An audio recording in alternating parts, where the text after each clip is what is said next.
Hello, beautiful people. I have a new poem about the telephone in the 1980s. It's a bit long, so I'll try and get on with it quickly and hope you stay until the end.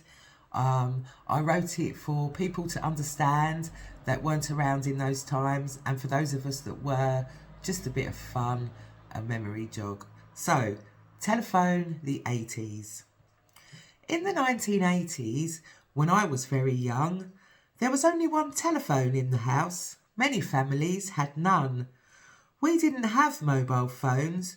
You were incommunicado once you left the home. The phone was stationary, cabled to its spot. Your parents were in charge of it, like it or not. Sometimes the phone would ring when the family was seated in front of the TV.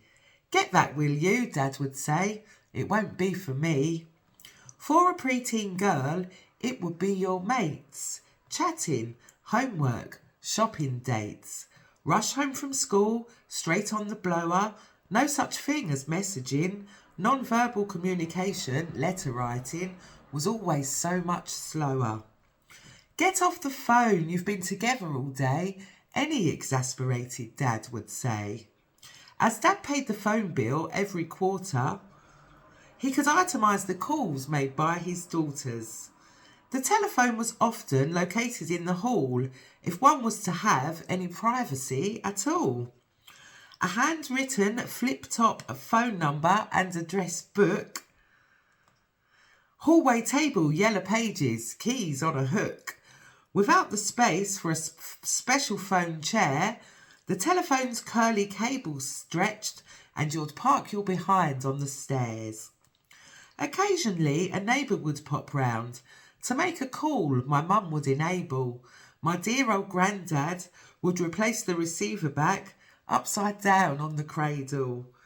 There was a public telephone box on every street, a 3-foot square enclosed standing space without any seat. Into the slot a 10-pence coin to dial and a conversation to join. Produce more money when the pips began to beep, or you'd be cut off at your peak.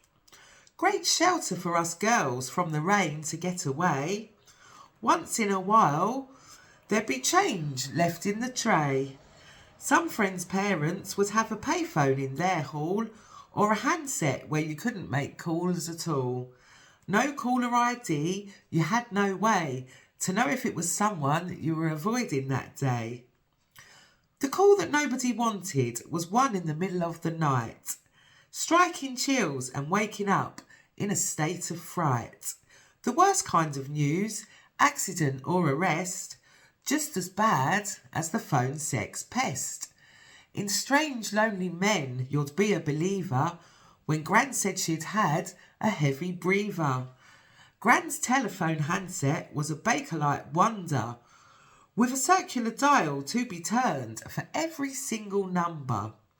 At ours it was the modern button press, effort required a little less.